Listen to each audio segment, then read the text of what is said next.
People ask, why do you have an iPhone app that's free if iPhones spy on you, admittedly? Because that's what people got. That's how I reach them.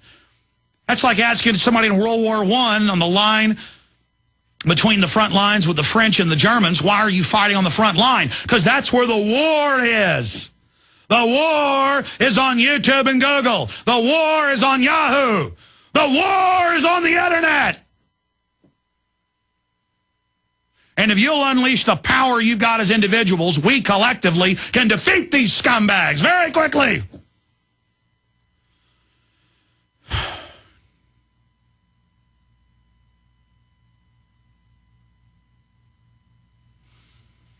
We have got to get serious minds. We have to get focused minds. We have to have committed minds.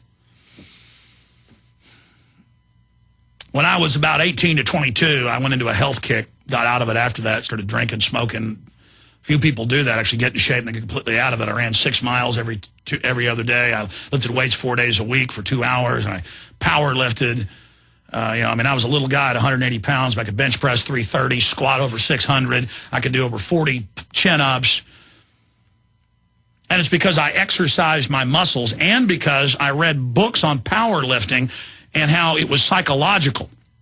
And I went out with my UT football buddies who played football. I didn't play football.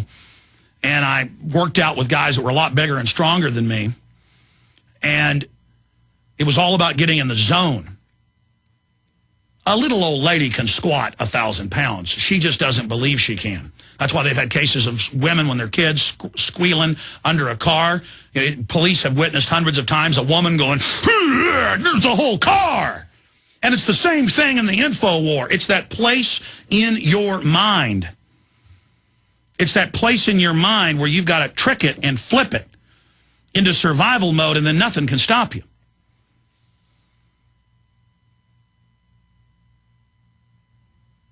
It's that place. You've got to get your mind in a place.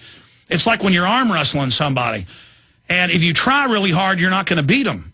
It's being in a place where you literally flip a switch that you're going to die. And I never understood it when I was able to do it innately, as a primitive, as a throwback, as my late grandfather would call it. That it's just you're doing it. It's going to happen. Now, when you run into somebody else who's doing like that, that's when people get killed. And a lot of times it's going to be you. That's a problem. Anybody can turn this on, ladies and gentlemen. Anybody can turn it on. Now, you can do that when you're young. When you get old, you turn it on. You're going to pull alarms out of sockets. Your muscles are going to tear off their joints if you're not in shape because the body can't handle it. You take a young, focused body